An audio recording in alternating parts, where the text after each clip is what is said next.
नमस्कार, स्वागत है आप सभी का। मैं हूं आपके साथ कुमार कुणाल धीरज। आप देख रहे हैं मुद्दा मुद्दा में आज बातचीत करेंगे जेपीएनआईसी पर छिड़े जंग की। जी हां, अखिलेश यादव के ड्रीम प्रोजेक्ट में से एक जयप्रकाश नारायण अंतर्राष्ट्रीय केंद्र एक बार फिर से सियासत की सुर्खियों में आ गया है। उत्तर प्रदेश के मुख्यमंत्री योगी आदित्यनाथ की अध्यक्षता में हुई कैबिनेट बैठक में अहम फैसला लेते हुए अखिलेश यादव के कार्यकाल में शुरू हुए बहुचर्चित जयप्रकाश नारायण अंतर्राष्ट्रीय केंद्र को पूरा करना और संचालन की जिम्मेदारी लखनऊ विकास प्राधिकरण को सौंप दी गई। समाजवादी पार्टी सरकार ने 2013 में ड्रीम प्रोजेक्ट जेपीएनआईसी का करीब 800 करोड़ रुपए खर्च करके निर्माण शुरू कराया था, लेकिन मूल प्रस्तावित लागत यानी 421.93 करोड़ रुपए की दोगुनी राशि 821.74 करोड़ रुपए 2016 तक खर्च होने के बाद भी परियोजना आज तक अधूरी पड़ी है। समाजवादी पार्टी सरकार ने इसके संचालन के लिए जेपीएनआईसी सोसाइटी बनाई थी, जिसको भंग कर दिया गया है। कैबिनेट ने यह भी निर्णय लिया कि जेपीएनआईसी परियोजना के लिए शासन द्वारा अब तक अवमुक्त 821.74 करोड़ रुपए की धनराशि को एलडीए को आगामी 30 वर्षों में चुकाना होगा। सीएम योगी जेपीएनआईसी को सपा के भ्रष्टाचार का स्मारक तक बता चुके हैं। वहीं अखिलेश यादव सरकार पर जेपीएनआईसी की अनदेखी का आरोप लगाते रहे हैं। जेपीएनआईसी हर साल 11 अक्टूबर को विवादों में आता है, जब जेपी की जयंती पर अखिलेश यादव यहां माल्यार्पण के लिए समर्थकों के साथ पहुंचते हैं और बीजेपी सरकार उन्हें ऐसा करने की इजाजत नहीं देती। दरअसल 18.6 एकड़ में फैला जेपीएनआईसी एक बहुउद्देशीय केंद्र के रूप में डिजाइन किया गया था, जिसमें कन्वेंशन हॉल, 107 कमरों वाला luxury hotel, gym, spa, salon, restaurant, Olympic size का स्विमिंग पूल, 551 गाड़ियों के लिए 7 मंजिला कार पार्क और जयप्रकाश नारायण के जीवन को समर्पित एक संग्रहालय शामिल था। लेकिन आरोप यह है कि समाजवादी पार्टी के शासनकाल में यह परियोजना सिर्फ कागजों और घोटालों तक सीमित रही। सुरक्षा कारणों से यह इमारत बंद पड़ी है और निर्माण कार्यों की जांच अभी भी जारी है। 2017 में योगी आदित्यनाथ के नेतृत्व में बीजेपी सरकार सत्ता में आई और उसके बाद जेपीएनआईसी परियोजना की जांच शुरू हुई। योगी सरकार ने परियोजना को पूरा करने के लिए कई कदम उठाए, जिसमें तीसरे पक्ष की जांच भी शामिल थी। भारत सरकार के उपक्रम मेसर्स राइट्स लिमिटेड से कराई गई जांच में कई अनियमितताएं सामने आईं। इसके परिणाम स्वरूप संबंधित वेंडर की 2.5 करोड़ रुपए की सिक्योरिटी जब्त की गई और आवास और शहरी नियोजन अनुभाग द्वारा दोषी अधिकारियों के खिलाफ कार्रवाई भी की गई। एलडीए अब इस केंद्र के निर्माण, रखरखाव और संचालन की जिम्मेदारी लेगा, जिससे यह परियोजना जनता के लिए उपयोगी बन सके। वहीं योगी सरकार के फैसले से सपा मुखिया अखिलेश यादव खुश नहीं हैं। अखिलेश यादव ने कहा कि जेपीएनआईसी को एलडीए को दिया तो वापस लेना आसान होगा, फिर इसे आसानी से बेचा जा सकता है। अखिलेश यादव ने यहां तक कहा कि अगर सरकार जेपी केंद्र को बेचना चाहती है तो सपा इसे खरीदने को तैयार है। तो जेपीएनआईसी पर सपा और बीजेपी की जंग एक बार फिर आमने सामने की है और यह अब सामने दिख भी रही है।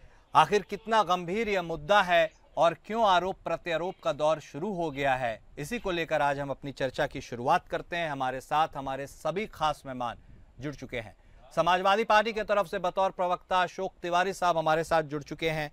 भारतीय जनता पार्टी की तरफ से बतौर नेता शमसी आजाद साहब भी हमारे साथ जुड़ चुके हैं और हमारे मैनेजिंग एडिटर एपीएन विनय राय सर भी हमारे साथ जुड़ चुके हैं। आप सभी खास मेहमान का स्वागत है।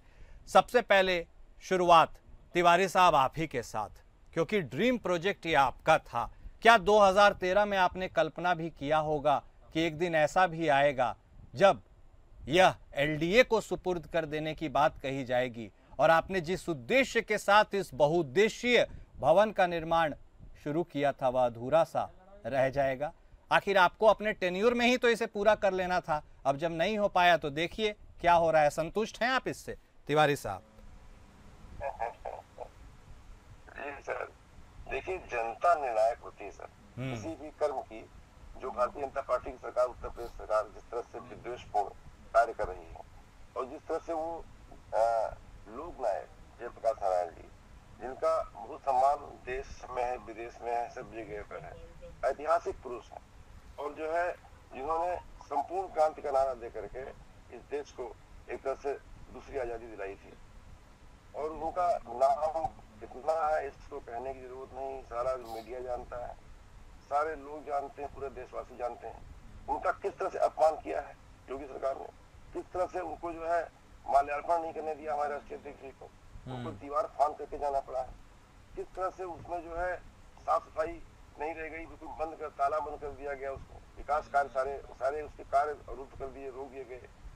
जो कुछ भी किया है इसका परिणाम, प्रतिफल जनता 27 में देने के लिए तैयार है, 24 में दिया है, 24 में इनका प्रतिफल दिया है, जैसे कर्म इन्होंने किए हैं उसका प्रतिफल इनको मिला है, आगे भी मिल जाएगा।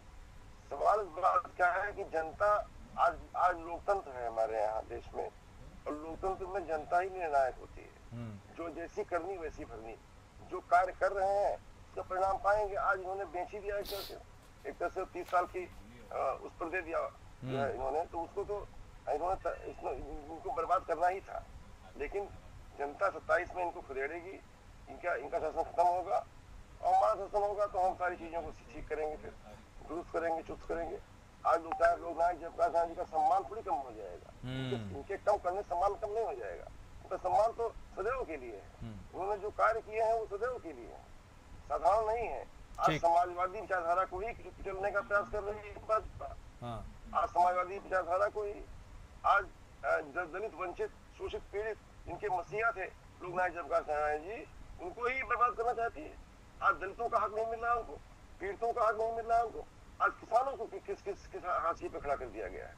आज महिलाओं की क्या सुरक्षा व्यवस्था है, क्योंकि असुरक्षित है महिलाएं उत्तर प्रदेश में, जंगल राज है।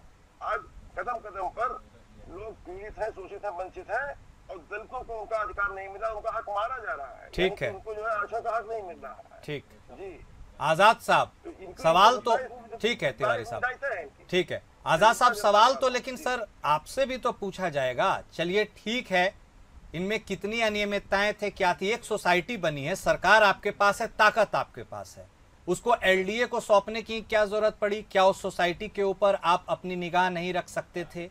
दूसरी बात यह है कि 16 तक यदि उसके निर्माण को पूरा नहीं किया जा सका, 17 से तो आप भी सरकार में थे, इतने साल हो गए, अभी तक उसको लेकर के क्या प्रोग्रेस हो पाया?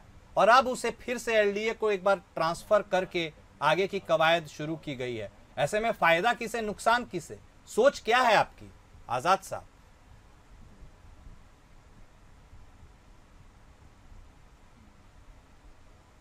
आवाज आ रही मेरी? बिल्कुल आ रही है, बोलिए सर। देखिए, जिस तरीके से मुख्यमंत्री योगी आदित्यनाथ ने जेपीएनआईसी को बताया कि भ्रष्टाचार की इमारत, तो हम भी इतिहास में दिखलाना चाहते हैं कि भ्रष्टाचार की इमारत जो है वो ज्यादा दिन तक टिकती नहीं। जिस तरीके जिसमें भ्रष्टाचार हुए वो कहने वाली बात है, वो सारा प्रदेश जानता है। देश की जनता ने अभी बता रहे थे कि 2024 में जवाब दिया, 2024 में जवाब नहीं दिया, बल्कि आपको जवाब 2017 में ही मिल चुका है, जिसकी वजह से आप लगातार सत्ता से बाहर है। 2022 में भी आपको मिला, तो जनता आपके सारे कामों को देखती है। और अखिलेश यादव का नारा था कि काम बोलता है, तो जिस तरीके से काम बोलता है, जनता ने उसका जवाब दिया, क्योंकि जनता उस वक्त को कोस रही है कि जब हमने स्वर्गीय मुलायम सिंह यादव जी के कहने पर एक अनाड़ी के हाथ में, एक अहंकारी के हाथ में, एक दुराचारी के हाथ में प्रदेश की सत्ता दी थी, और उसके बाद जिस तरीके से प्रदेश में मुझे आपत्ति दर्ज करवाइए। लेकिन ये बात तो है आजाद साहब, आप आपत्ति दर्ज कराए उसके पहले। आजाद साहब, आखिर आप जब बोलते हैं जनता ने ताकत दी, तो वही जनता की ताकत से तो पूर्व मुख्यमंत्री अखिलेश यादव भी सीएम बने थे, तो ये बोल के जनता का अपमान नहीं है क्या? आप बोलिएगा जरूर। तिवारी साहब आपत्ति दर्ज करा लीजिए, बोलिए क्या आपत्ति है? तिवारी साहब ठीक है, तो जिस तरीके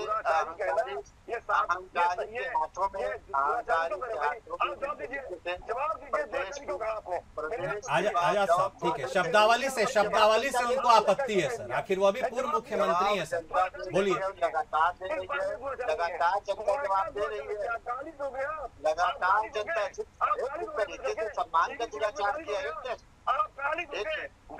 जीतने को कुछ नहीं होगा। जनता के बीच में जाइए, जनता के बीच में जाके चीखिए। जिस तरीके से जनता के विश्वास का दुराचार किया है, जिस तरीके से जनता के स्वाभिमान पर उन्होंने ठेस पहुंचाई है, ऐसे लोगों को दुराचारी ही कहा जाता है। जरूरी नहीं कि दुराचार जो शारीरिक दुराचार नहीं, लेकिन ठीक है, नहीं, हम ये उम्मीद करेंगे, अपेक्षा करेंगे कि डेकोरम को थोड़ा मेंटेन रखा जाए, सबके लिए अच्छा होता है, बात आगे ज्यादा बिगड़ ना जाए, उससे बेहतर है उसे रोक दिया। हाँ बोलिए बोलिए, जल्दी से बोलिए। आपकी जिम्मेदारी है सर। अरे जिम्मेदारी बहुत है, बात नहीं है। जिस अहंकारवादी के हाथ में, जिस अखिलेशवादी के हाथ में प्रदेश की बात होती गई थी, आप भी बोल नहीं पाएंगे, आप भी नहीं बोल पाएंगे। आपको लगता है आजाद साहब, आपको लगता है कि आपने जो कहा है सही कहा है? आपको लगता है? प्रदेश की बात एक अहंकारी के हाथ में, देखिए मैं फिर बोल रहा हूँ, अहंकारी अलग बात है। आपको लगता है आपने जो कहा सही कहा है? आपको लगता है? अपने विवेक से बोलिए ना, छोड़िए।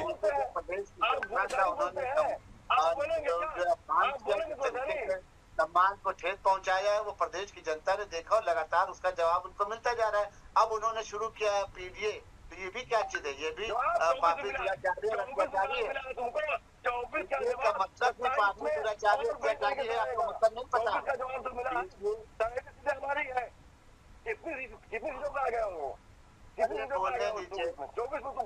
अब आपने कुछ ऐसा बोल दिया है कि आपत्ति लग गई है, तो अब क्या बोलने दिए? ठीक है, आते हैं आप दोनों के पास। ठीक है सब, थोड़ा गुस्सा ठंडा कीजिए अपना। विनय राय जी हमारे साथ जुड़े हुए हैं। देखिए साहब, बात तो कहीं और की निकली थी, कहीं और चली गई, वह अलग बात है। लेकिन विनय जी, बात जो मूल मुद्दे की वह है जेपीएनआईसी के ऊपर जो ये पूरा का पूरा खेल खेला जा रहा है। इस खेल में योद्धा कौन है, विलन कौन है, हीरो कौन है, इसके बारे में भी कुछ प्रकाश डाल दीजिए। और क्या एलडीए को सुपुर्द कर देने से ही एकमात्र इसका कल्याण हो जाएगा क्या? देखिए, इसमें दो पहलू है। पहली बात, जैसे मेहदी साहब ने जिस एग्जाम्पल के आधार पर दुराचारी और तनाशाह और क्या क्या बोल डाले, तो ये तो तय करना पड़ेगा जो पैमाना कहीं अपने दल में से ही कुछ उसीले पैमाने पर खड़े न उतर जाए किसी भी नेता के ऊपर जो कि इस प्रदेश का पूर्व मुख्यमंत्री रहा हो। ऐसी भाषा इस्तेमाल करने से पहले आत्ममंथन करना चाहिए। दूसरी चीज समझिए कि जहां पर भी सरकार का धन व्यय हुआ है, अगर उसको सरकार देख रेख करना चाहती है, इसमें कोई ऐतराज नहीं होना चाहिए। क्योंकि इंदिरा गांधी प्रतिष्ठान कांग्रेस बनाना चाहती थी, वो भी ट्रस्ट के हाथ ही चलना था।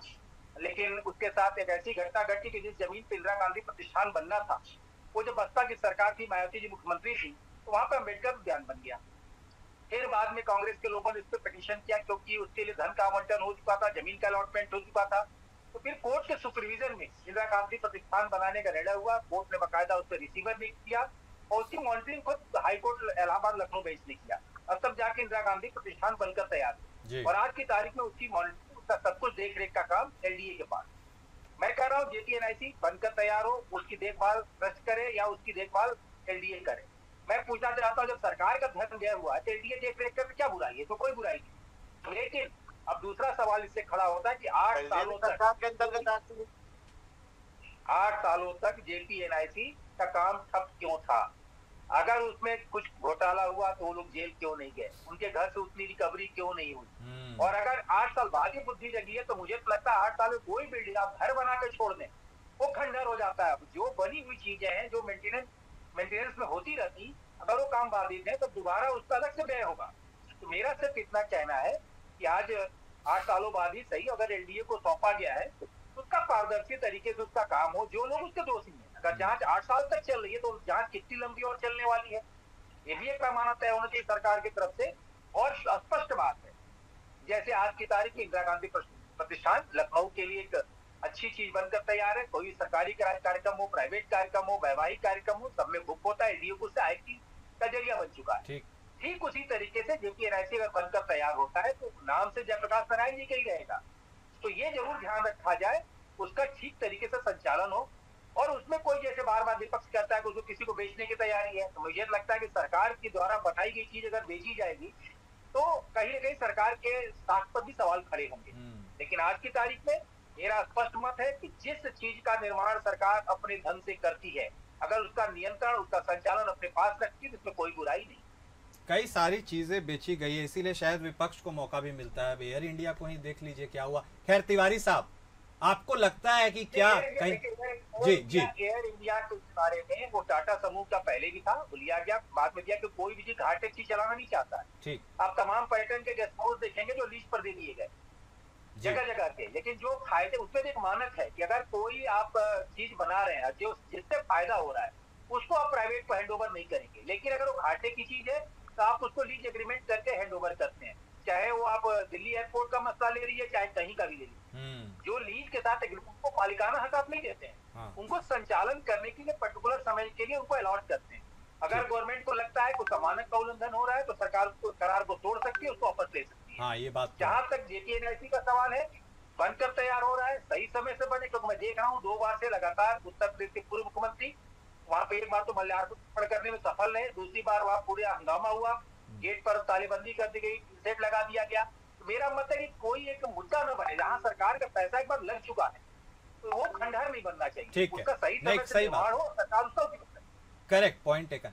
तिवारी साहब, अब आपको क्या लगता है, आपको लगता है क्या सरकार जानबूझकर वेंडेटा पॉलिटिक्स के जरिए आपके किए गए अधूरे कार्य को कहीं न कहीं अपने रडार पर रखकर यह जताने की कोशिश कर रही है कि आपने जो किया वह सही से नहीं किया, या फिर यह भी तो है कि उनके पास जनता की ताकत है, वह सरकार है, चीजों को पारदर्शी तरीके से करना चाहती है, तो बेचैनी क्यों?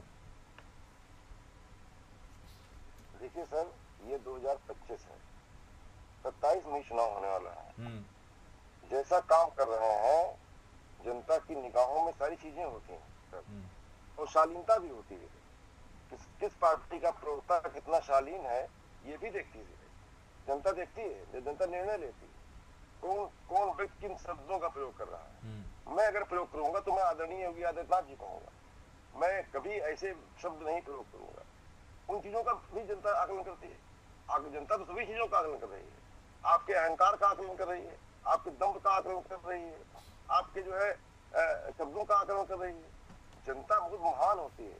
हाँ। तो जनता महान है, इसीलिए 2024 में उसने आकलन किया है, उसने पहले विश्वास किया है भारतीय जनता पार्टी पर, लेकिन अंत में क्या हुआ 2024 में उसको जब लगा कि सारे वादे अधूरे हो गए, सारे वादे जुमले हो गए, आज कानून व्यवस्था खराब हो गई, जंगल राज हो गया उत्तर प्रदेश के अंदर, वादे बहुत बड़े बड़े किए लेकिन कर नहीं पाए कुछ, आज विद्वेषपूर्ण कार्रवाई कर रहे हैं। अगर हमने कोई अच्छी चीज बनाई है तो उसमें विद्वेष है इनको, द्वेष है इनको।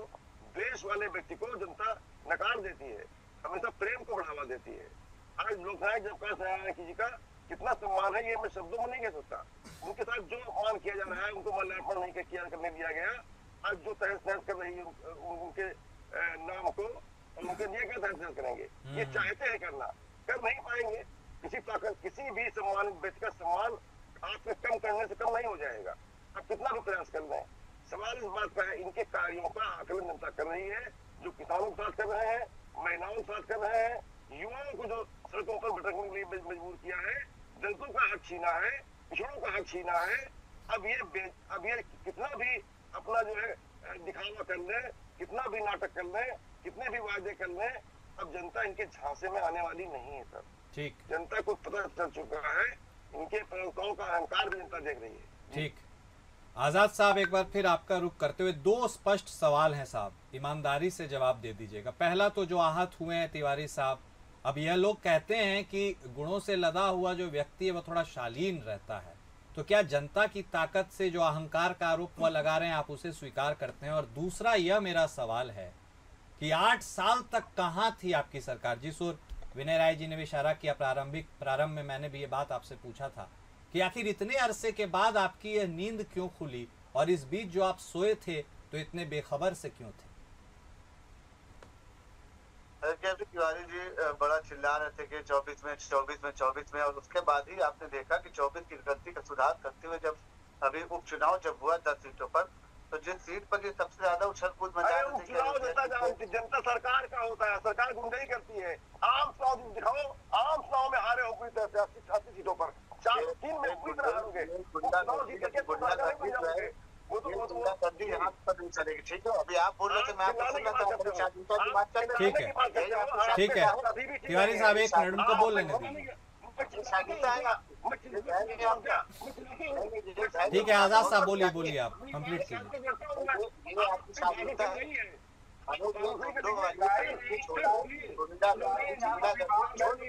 ओके ओके,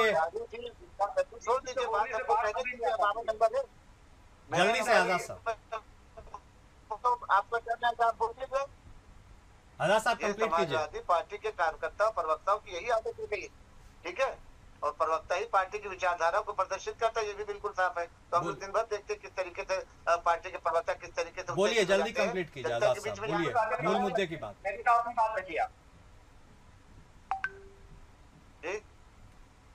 अपनी बात रखें आप, जो बोलिए बोलिए, जल्दी बोलिए आजाद साहब, क्या बोलना चाह रहे थे? 2 सवाल थे, जवाब दीजिए जल्दी से। उपचुनाव में अयोध्या की सीट पर ही जनता ने इनको पर्चा दी और 10 में से 9 सीटें भारतीय जनता पार्टी के खाते में आई। क्यों आई? क्योंकि जो झूठ बोलकर, जो भ्रमित कर जो झूठे वादे करके 2024 में कि संविधान बदल जाएगा, आपके वोट का अधिकार छीन लेगा, दलितों को जो है 2 दर्जे का बना दिया जाएगा, मुसलमानों को देश से बाहर कर दिया जाएगा, ये समाजवादी पार्टी, कांग्रेस ने, उनके इंडी गठबंधन ने घर घर जाकर इसमें जो प्रचार प्रसार किया, उसके बहकावे में लोग आ गए और उन्होंने भूल बच, क्योंकि जनता ने स्वीकार किया कि हम इनके बहकावे में आ गए, क्योंकि लॉलीपॉप बहुत अच्छा देते। और आपने देखा होगा कि सरकार न बनने के बाद भी लोग पैसा लेने के लिए इनके कार्यालय पे पहुंच गए थे कि भाई जो आपने वादा किया था, इनको 15 लाख तो मोदी जी का याद है, लेकिन इन्होंने जो वादे किए थे वो इनको याद नहीं है।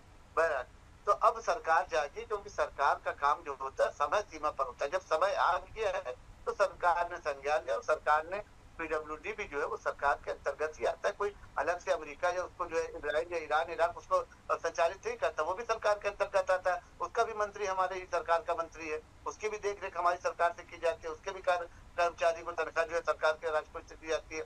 तो अब जिम्मेदारी दी गई है, संस्था को दी गई कि अब उसको जो है बाकायदा चलाए, बाकायदा मॉनिटरिंग करे और उसके बाद वो अपनी रिपोर्ट पेश करेगी। अगर इसमें तय होता है कि बिल्डिंग अभी भी इस हालत में है कि उसकी साज सज्जा, उसकी मरम्मत कराकर उसको दोबारा से चालू किया जाता है, तो हमारे ख्याल से बहुत जल्द उस पर जो है कार्रवाई होगी और उसके बाद जनता देखेगी कि भाई इस स्मारक को किस तरीके से, जो भ्रष्टाचार की मूर्त कहा जाता है, जो भ्रष्टाचार की इमारत कही है मुख्यमंत्री हमारे योगी आदित्यनाथ ने, तो उसको भारतीय जनता पार्टी किस तरीके से सुसज्जित करके, उसको पवित्र करके, जनता के रखरखाव के लिए, जनता के काम के लिए उसको प्रदर्शित किया जाएगा। जिस तरीके से उत्तर प्रदेश में लॉ एंड ऑर्डर है, जिस तरीके से उत्तर प्रदेश में और सारे एक्सप्रेसवे बने हैं, हॉस्पिटल बने, विश्वविद्यालय बने, एयरपोर्ट बने हैं, और सबने देखा कि उत्तर प्रदेश शायद सबसे ज्यादा एयरपोर्ट वाला प्रदेश माना जा रहा है। किस तरीके से कनेक्टिविटी की गई है, जो गाजियाबाद से गाजीपुर का सफर यात्रा लोग कर नहीं पाते थे, महिलाएं घर से निकलती नहीं थी, परिवार वाले उनके रोक दिया करते थे कि नहीं भाई उधर पूर्वांचल की तरफ मत जाना, नहीं इधर पश्चिम की तरफ मत जाना, बुंदेलखंड की तरफ। ठीक है आजाद साहब, वो तो लिस्ट आपके पास है, आपने क्या कुछ किया, वही विपक्ष के पास है आपने क्या कुछ नहीं किया, लेकिन इन सबके बीच विनय राय जी आप इत्तेफाक रखते हैं? आजाद साहब ने कहा कि जब वक्त आता है, जब समय आता है, तब सरकार संज्ञान लेती है। तो ये वक्त जो इतना देर से आया, क्या इस बात से आप सहमत हैं या फिर वक्त कुछ ज्यादा लगा दिया है उन्होंने? इन्होंने एक शब्द कहा बोलने में कि उसको पवित्र करके चलाया जाएगा। वो देखना पड़ेगा, उसको पवित्र करने के लिए गंगा जल का जल आता है कि केदारनाथ का जल आता है, पवित्र कैसे किया? पवित्र शब्द नहीं है, गलत शब्द है। पवित्र किस बात के लिए करना है भाई? इसी बात को तो लेकर पूर्व मुख्यमंत्री जी कहते हैं जब उन्होंने आवाज को भी पवित्र किया था हमने गंगा जल से। ये बात आप कह रहे हैं, ये बात मुख्यमंत्री जी नहीं कहते हैं योगी आदित्यनाथ जी, क्योंकि यही बात विपक्ष कहता है कि भाई पवित्र किस बात का? उसमें भी अनुकूल परिवार का वंशज रहता था। अगर अखिलेश यादव है तो कृष्ण के वंशज कहे जाते हैं, कृष्ण उन्हीं की परंपरा से के निकले हुए लोग हैं ना, कृष्ण की परंपरा से हैं। मेरा उसके बाद कुछ विवाद में नहीं जाना है, मेरा सिर्फ इतना कहना है कि अगर आपने कहा, अगर देखिए कि वो चलाने की स्थिति में, बनने की स्थिति में, जो बिल्डिंग इतनी ऊंची बनकर खड़ी है और लगभग 90% का काम हो चुका था, तो अगर ये देखना होगा कि भाई इसमें इस 8 सालों के चलते क्या नुकसान हो, क्या चीजें खराब हो गई, क्वालिटी को लेकर के अगर कुछ खराब बनी है तो 8 साल में हमारे कल जांच पूरी हो गई थी, सरकार लगातार इसकी जांच करा रही थी, एनडीए उसकी मॉनिटरिंग कर रही थी। अब एनडीए को हैंड ओवर कर दिया गया, तो मुझे लगता है कुछ चलाने के लिए दिया गया, क्योंकि मामला हाईकोर्ट में भी लंबित था और हाईकोर्ट ने इस बात से पूछा था कि आखिरकार इसका निर्माण क्यों नहीं हो रहा है। क्यों किसी भी प्रॉपर्टी पर अगर सरकारी धन का व्यय हो जाता है तो सरकार की नैतिक जिम्मेदारी उसे पूरा करे, वरना वो जो पैसा लग चुका है वो सरकार की फील्ड खर्ची मानी जाएगी, इसको बर्बादी मानी जाएगी। सत्ता और सरकार अस्थायी चीज है, मुख्यमंत्री आज कहे कल कोई और हो सकता है, लेकिन वो उत्तर प्रदेश सरकार के द्वारा निर्णय लिया गया चीज था। उत्तर प्रदेश सरकार ने फैसला करके जेपीएनआईसी बनवाई थी, तो अब ये बनकर तैयार हो और मुझे लगता है बनकर तैयार होगा। बहुत से लोगों को उम्मीद है कि शायद दिल्ली की तरफ तो कुछ अच्छी चीजें मिलेंगी, अब बनकर तैयार तब तो देखने को मिले तो उसमें क्या क्या सुविधाएं हैं। अभी तो केवल किताबों में और नक्शों पे हम लोग देख पा रहे हैं, जिस तरह से हम लोग बाद में प्रतिष्ठान देखे, हम लोग को उम्मीद है कि जल्दी से जल्दी बन जाए उसका लाभ उत्तर प्रदेश और लखनऊ के लोग खासतौर पर उठा सके। ठीक है, और उम्मीद पर ही दुनिया कायम है। बहुत धन्यवाद आप सभी खास मेहमान का अपना वक्त देने के लिए, इस चर्चा में शामिल होने के लिए। तो देखिए, ड्रीम प्रोजेक्ट तो अखिलेश यादव का था, लेकिन यह लटका पड़ा था। क्या अब यह उम्मीद जताई जा सकेगी कि बहुत जल्द ही जिस पर्पस के साथ इस मकान या बहुमंजिला इमारत का ख्याल रखा गया था, नींव डाली गई थी, वह जल्द ही अमली जामा पहनेगा? वक्त अब देखना होगा इसकी इजाज़त कब देता है। फिलहाल इस खास पेशकश में इतना ही। नमस्कार।